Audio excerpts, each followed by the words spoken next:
Hare Krishna, Radhe Radhe. Welcome to my channel Radha Krishna के अनुभव। मैं आपकी प्यारी पूजा आपका स्वागत करती हूँ अपने चैनल में। आप सब कैसे हो? आशा है आप सब अच्छे ही होंगे। तो आज मैं आपके लिए एक अनोखी कहानी लेके आई हूँ। सबसे पहले भगवान जब अपने भक्त से प्रेम करते हैं तो वो ये नहीं देखते कि उसकी जात पात क्या है, उसका धर्म क्या है, ऊंच नीच, इस सबसे परे है वो। तो करौली में ही ठाकुर जी के अनन्य भक्त हुआ करते थे। उनका नाम काले खां हुआ। काले खां के बारे में मैं बता दूं कि वो एक डाकिया थे, घर घर जाके डाक बांटा करते थे, पर वो मुस्लिम धर्म से बिलोंग करते थे। तो एक दिन मदन मोहन के नाम की चिट्ठी आई।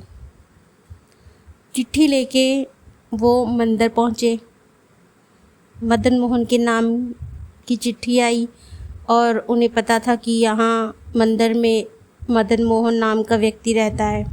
तो उन्हें ये नहीं पता था कि मदन मोहन कौन है। तो वो वहाँ पुजारी के पास पहुँचे चिट्ठी लेके और पुजारी जी से पूछने लगे कि क्या यही मदन मोहन का घर है? कौन है ये मदन मोहन? पुजारी जी बोले, हाँ यही तो है हमारे मदन मोहन, ठाकुर जी हमारे। क्या उनके नाम की चिट्ठी आई है? तो उन्होंने कहा, हाँ उनके नाम की चिट्ठी आई है। तो उन्होंने वो चिट्ठी उन्हें दी। चिट्ठी देने गए तो उन्हें थोड़ी सी झलक मदन मोहन की मिल गई और जैसे ही काले खां ने ठाकुर जी को देखा तो वो उनसे बहुत ही प्रभावित हुए। उन्हें लगा ये तो बहुत ही सुंदर है, बहुत ही अद्भुत है, इनका तो तेज ही अलग है। अब जिसे कृष्ण कैप्चर करते हैं उसे बहुत बेचैन कर देते हैं। कृष्ण जिसको प्रेम करते हैं उसे इतना बेचैन कर देते हैं कि वो उनके साथ खींचे चले आते हैं। अब कई दिन हो गए थे। काले खां के मन में बेचैनी हो गई कि अब वहाँ मंदिर में कैसे जाया जाए, क्योंकि वो अदर धर्म के थे, वहाँ जा नहीं सकते थे बिना काम के, और वहाँ जाना उन्हें अलाउड भी नहीं था। तो उन्होंने क्या किया, उन्होंने झूठी चिट्ठियाँ लिखनी शुरू कर दी। तो उन्होंने अपनी तरफ से चिट्ठियाँ लिखी मदन मोहन के नाम की और चिट्ठी लेके वहाँ जाने लगे कि मैं उन्हें देखूँगा। अब वहाँ जाते और उन्हें मंदिर में जाना तो अलाउड नहीं था, तो बाहर से चिट्ठी देते तो वहीं से थोड़ी सी झलक पाते और उसी में संतुष्ट हो जाते थे।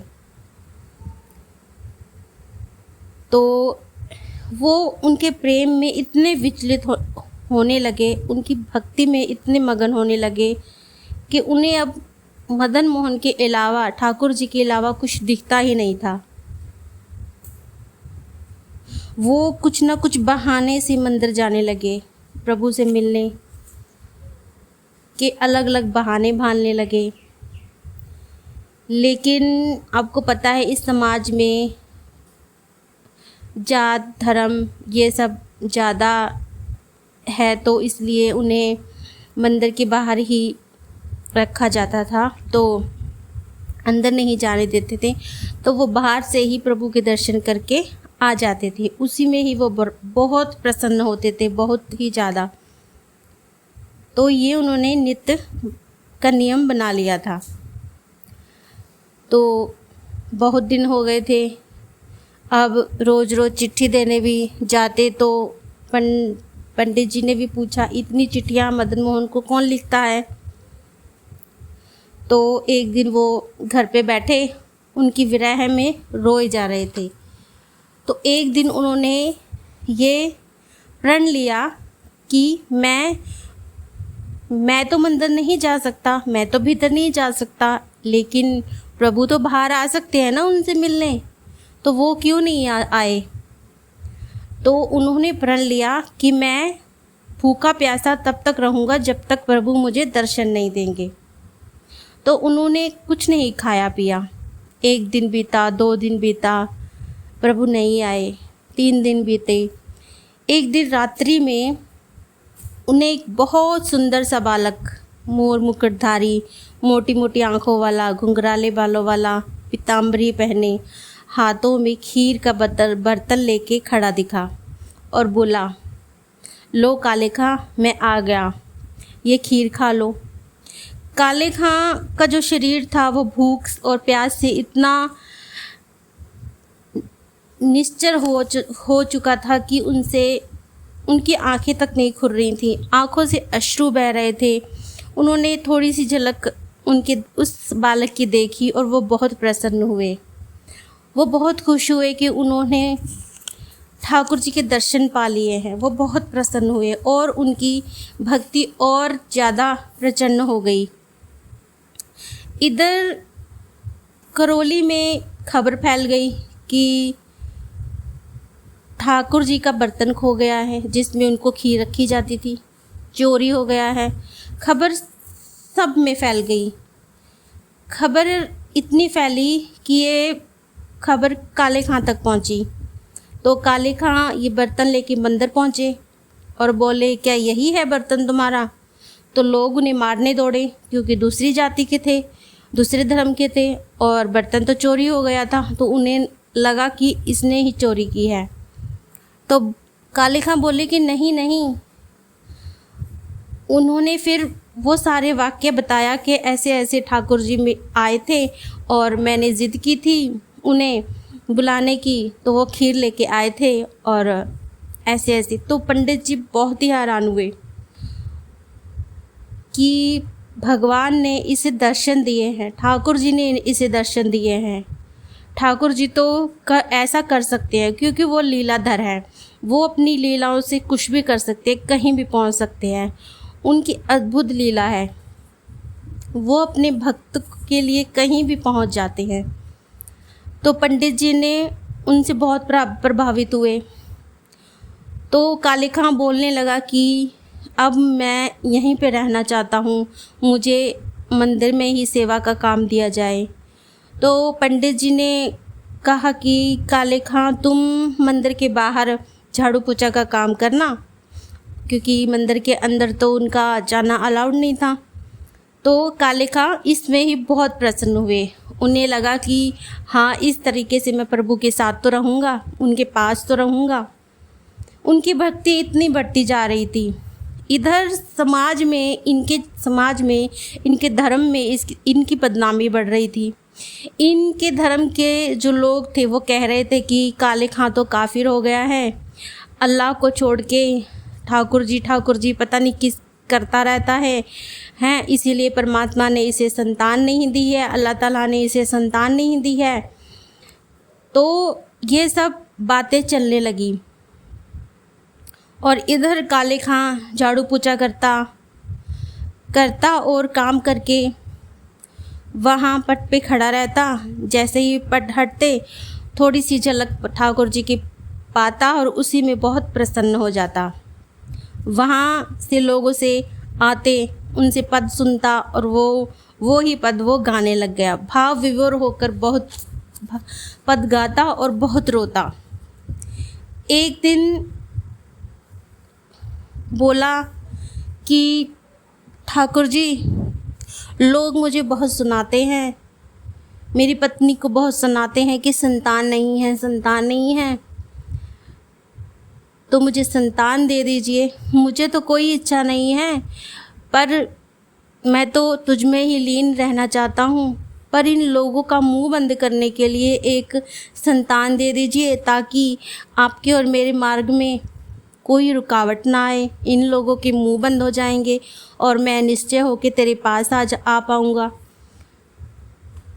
तो थोड़े दिन हुए, उसके बाद काले खां की पत्नी ने एक पुत्र को जन्म दिया। काले खां बहुत प्रसन्न हुआ।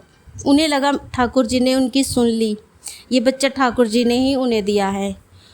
उनके धर्म के जो लोग थे वो बोलने लगे कि शुक्र मनाओ, अल्लाह ताला ने तेरी सुन ली, नहीं तो तुम तो मंदिर में जाने लग गया है। बहुत सी बातें करते थे। समय बीतने लगा। बच्चा बड़ा होने लगा। एक दिन बच्चे को सांप ने काट लिया और सांप ने काट लिया नदी के किनारे। इनकी पत्नी जो थी वो भागी भागी मंदिर आई। काले खां तो बस वहीं ठाकुर जी के मंदिर में पद गाते गाते भाव विभोर हो रहे थे, रोए जा रहे थे।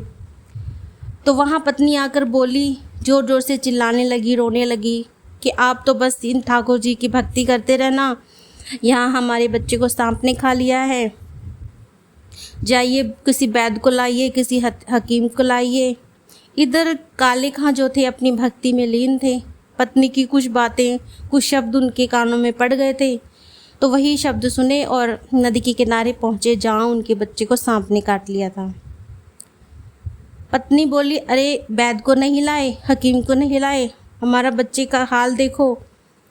तो काले खां बोले, अरे अरे मैं तो भूल ही गया था, मैं अभी लेके आता हूँ वैद्य जी को। तो जैसे ही वैद्य को लेके आए तब तक बहुत देर हो गई थी, बच्चा मर चुका था।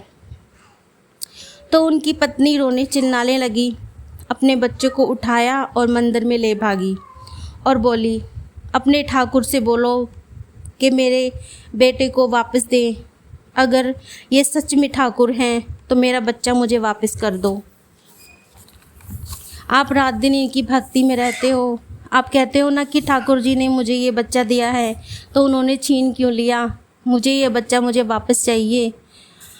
काले खां अपनी पत्नी के बातें सुनकर बहुत दुखी हुआ और प्रभु से मन ही मन बातें कर रहा है, भाव में है, दुखी भी है, परेशान भी है, पर निश्चित है कि प्रभु उनके साथ खड़े हैं।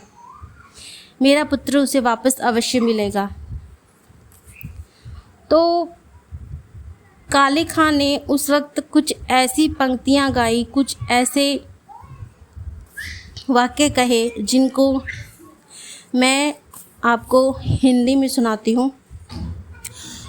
काले खां ने कहा कि हे प्रभु, मैं दूसरे मजहब का हूँ, तू मेरे मजहब का देवता नहीं है। मेरा कोई अधिकार नहीं है तुझ पे कि मैं तुझसे कुछ कह सकूं, फिर भी मैं सब कहता हूँ। तुझे सब जगन्नाथ कहते हैं। अगर तू सब जगत का नाथ है ना, अगर तू जगन्नाथ है तो बता दे इन्हें कि तू जगन्नाथ है। ये कहकर काले खां की आंखों से आंसू आ गए और वो आंसू बच्चे के शरीर जो नीचे पड़ा हुआ था उस पे गिरा। बच्चा हड़बड़ाकर उठा और बोला, कहा कि वो कहाँ गया, वो कहाँ गया, वो कहाँ गया। माँ चिल्लाई, कौन कहाँ गया, कौन कहाँ गया? मेरा बच्चा ठीक हो गया, मेरा बच्चा जिंदा हो गया, मेरा बच्चा बिल्कुल ठीक ठाक हो गया है। बच्चा बोला, अरे वो कहाँ गया मेरा दोस्त जो अभी अभी मेरे साथ खेल रहा था, मोटी मोटी आँखों वाला, काले काले बालों वाला, घुंघराले बाल थे उसके, पीताम्बरी पहन रखा था, सिर पे मोर मुकुट था। काले खां बहुत प्रसन्न थे, प्रभु की तरफ देख के मुस्कुराते हुए भाव विभोर हो रहे थे और उसकी पत्नी भी भाव विभोर होकर ठाकुर जी के समक्ष नतमस्तक थी। तो इस प्रकार ठाकुर जी मेरे प्रभु जिस पे कृपा करते हैं ना, तो वो ये नहीं देखते कि ये किस धर्म का है, किस जात का है। अगर आप उनकी भक्ति करते हो, अगर उनसे आप भाव से, समर्पण से संपर्क करते हो, उनमें समाते हो, उनमें अपने भाव प्रकट करते हो, तो वो अवश्य सुनते हैं। तो आज की कहानी आपको कैसी लगी कमेंट में राधे राधे लिखिए। मेरे चैनल को सब्सक्राइब कीजिए, लाइक कीजिए। धन्यवाद।